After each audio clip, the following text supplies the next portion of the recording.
छाछ, मक्खन, घी सब एक ही वंश के हैं, फिर भी सबकी कीमत अलग है, क्योंकि श्रेष्ठता जन्म से नहीं बल्कि अपने कर्म, कला और गुणों से प्राप्त होती है।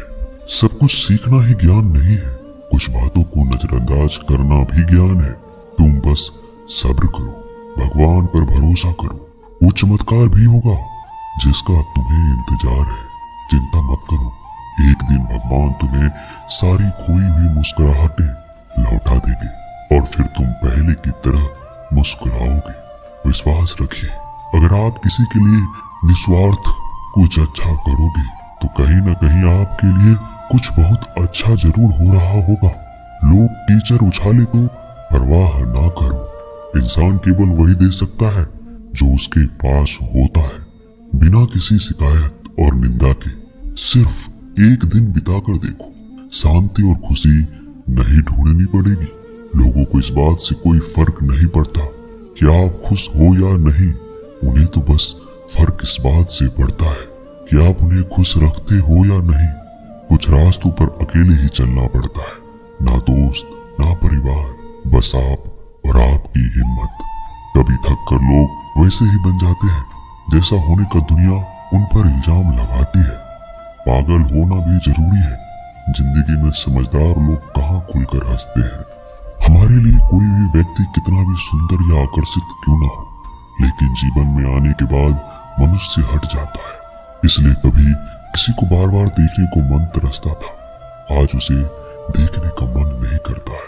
कभी उसकी बातें मीठी लगती थी, आज उसकी बातें चुभने लगती है। यहाँ दोष रिश्तों का नहीं मन का है, क्योंकि मन बहुत जल्दी उब जाता है। जब तक वो नहीं मिलता तब तक उसके लिए वो सोना है, लेकिन जैसे ही मिल जाता है उसके लिए वो सब मिट्टी हो जाता है। जिंदगी बोझ तब लगती है जब हर कार्य को ये सोचकर करते हैं कि इसे मैं कर रहा हूँ, बल्कि ये सोचे कि ईश्वर इसे करा रहा है। जल्दबाजी में किया गया विश्वास और मेहनत के बिना लगाई गई आस, इन दोनों का परिणाम धोखा ही होता है। जब तक हमारे पास कुछ धन संपत्ति है, कुछ गुण है, कुछ योग्यता है, तभी तक दुनिया हमारा आदर करती है। जब तक कोई मुंह पर बात ना कहे, यही समझना चाहिए कि उसने कुछ नहीं कहा। परिवर्तन प्रकृति का नियम है, नफरत का कोई अस्तित्व नहीं होता, वह केवल प्रेम की गैर हाजिरी का परिणाम है। त्याग के बिना कुछ भी पाना संभव नहीं है, क्योंकि एक सांस लेने के लिए पहली सांस छोड़नी पड़ती है। रात नहीं होगा तो सुबह का महत्व नहीं होगा, दुख के बादल नहीं आएंगे तो सुख का अनुभव ही नहीं होगा। जिस दिन आपने यह परवाह छोड़ दी कि लोग आपके बारे में क्या सोचते हैं, तो समझो उस दिन से आपने जिंदगी का आनंद लेना शुरू कर दिया है। तुम्हें खुद को तैयार करना होगा, खुद की प्रगति के लिए। ये मुझे समझे, काश वो मुझे समझे, इसमें आधी उम्र निकल जाएगी। जिन्हें समझना होगा वो दूर रहकर भी साथ होगा, जिन्हें निभाना नहीं वह पास रहकर भी बहाने ढूंढेगा। अच्छा है कि खुद के प्रयासों से आगे बढ़ा जाए। स्वर्ग में सब कुछ है लेकिन मौत नहीं, गीता में सब कुछ है लेकिन झूठ नहीं, दुनिया में सब कुछ है लेकिन किसी को सुकून नहीं, और आज के इंसान में सब कुछ है लेकिन सब्र नहीं। हारना रोना कोई बड़ी बात नहीं, हर कोई हालात से हारता है और रोता है। बस कोई हार कर परिस्थिति को कोसता है और कोई उस विकट परिस्थिति से गुजर कर हंसता है, उभरता है। जब कोई समझे ही ना तो उसे समझाने की जरूरत ही क्या, जब कोई माने ही ना तो उसे बताने की जरूरत ही क्या। जिन रिश्तों में एक दूसरे की भावनाओं की कदर ना हो, उन रिश्तों को जबरदस्ती खींचने की जरूरत ही क्या। श्री कृष्ण कहते हैं, रूठ जाने के बाद कसूर चाहे किसी का भी हो, बात शुरू वही करता है जो प्रेम करता है। आशा मत खोना, आप कभी नहीं जानते कल आपके लिए क्या लाने वाला है। एक जंगल में एक काला कौवा रहता था। वह अपने काले रंग से बहुत परेशान था। एक दिन वह महात्मा जी के पास पहुंचा। वो महात्मा जी बड़े चमत्कारी शक्तियां जानते थे। उनको प्रणाम करके काला कौवा बोला, महात्मा जी, मैंने सुना है आप रूप परिवर्तित कर सकते हैं। मैं अपने रूप से बहुत परेशान हूँ, मुझे रूप बदलना है। महात्मा जी ने कहा, दिक्कत क्या है? वो कौवा अपना दुख बताने लगा कि मैं काले रंग का हूँ, काले रंग से मुझे घिन आने लगी है। लोग मुझे देखते ही उड़ा देते हैं, अपनी नजरों के सामने रखना पसंद नहीं करते। कभी आपने देखा है किसी इंसान को कौवे को लाड प्यार करते? मुझे लगता है ये जो रूप है मेरा, मेरी खुशियों के आड़े आ रहा है, मुझे बदलना है। महात्मा जी ने कहा, ठीक है, तुमने क्या सोचा है, क्या बनना चाहते?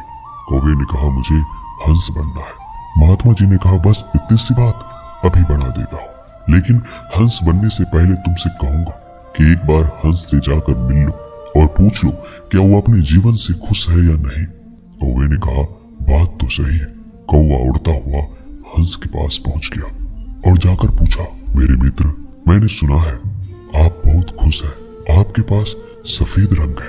हंस ने कहा, तुमसे यह बेवकूफ भरी बातें किसने कह दी कि मैं खुश हूँ? सफेद रंग ही तो मेरे दुख का कारण है। कौवे ने कहा, सफेद रंग से क्या दिक्कत हो सकती है, इतना प्यारा रंग है, मुझे तो बड़ा अच्छा लगता है।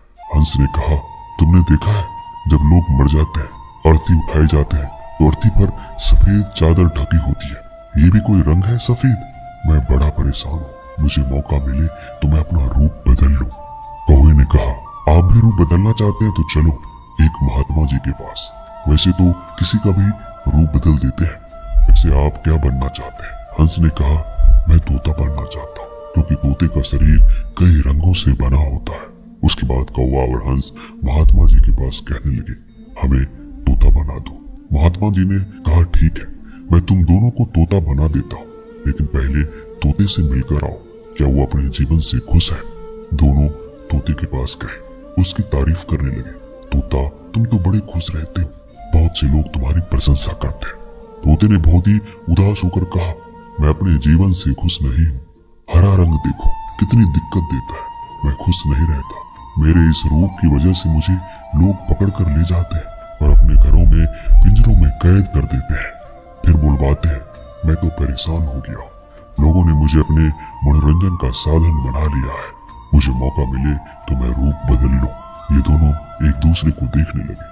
कौवा और हंस ने कहा, चलो भाई, रूप बदल देंगे, एक महात्मा जी है, वो हमारा रूप बदल देंगे। तीनों उड़कर पहुंचे महात्मा जी के पास और बोले, मैं मोर बनना चाहता हूँ। तीनों ने कहा, हमें मोर बना दीजिए। महात्मा जी ने कहा, ठीक है, बना देता हूँ, लेकिन उससे पहले मोर से जाकर मिलो और पता तो करो वो खुश है कि नहीं। फिर तीनों मोर के पास गए, मोर से पूछा, तुम तो बड़े खुश लगते, तुमसे खुश इस दुनिया में कोई पक्षी नहीं है, इतने सुंदर पंख, इतना सुंदर रूप, क्या नृत्य करते हो? मोर ने कहा, भाई यही तो दिक्कत है, यही तो परेशानी है, तुम्हें एक आवाज सुनाई दे रही है? तीनों ने कहा, हाँ सुनाई तो दे रही है, ऐसा लग रहा है कोई इंसान हमारी तरफ आ रहा है। मोर ने कहा, यहाँ खतरा है, उड़ जाओ। ये तीनों उड़ गए और मोर वहीं रह गया। एक तीर आया और मोर को लग गया। मोर छटपटाने लगा और तीनों से कहने लगा, सुन लो, जैसे हाल में हो उसी हाल में खुश रहो, मैं इतना सुंदर हूँ इसलिए तो मेरा शिकार कर लिया जा रहा है, मेरे पंख ले जाकर शिकारी बेच देगा। मोर मरते मरते कहा, सुनो कौवा, इस दुनिया में सबसे खुश अगर है तो वो है तुम। कौवे ने कहा, कैसे? मोर ने कहा, तुमने सुना है कभी कोई इंसान कौवे को खा रहा हो? मुर्गी के बच्चे को खा लेता है, लेकिन कौवे को कोई नहीं खाता, और कोई भी कौवे को पिंजरे में बंद करके नहीं रखता और तुम्हारा शिकार भी नहीं करता। तुम बहुत सुरक्षित हो, तुमसे किसी का कोई मतलब नहीं, तो अपने हाल में खुश रहो। लेकिन दिक्कत यह है कि तुम दूसरों से तुलना करने लगते हो और दुखी हो जाते हो। ये कहानी इन पक्षियों की नहीं, हमारी है। हम जिस हाल में हैं, हमें खुश रहना सीख लेना चाहिए। अगर तुलना करते रहोगे तो तुलना का कोई अंत नहीं होता, तुलना हमारे सुखों का अंत कर देती है। याद रखना कि सूर्य और चंद्रमा दोनों का अपना महत्व है, लेकिन तुलना नहीं की जा सकती। दोनों में से जिसका समय आता है वो तभी चमकता है।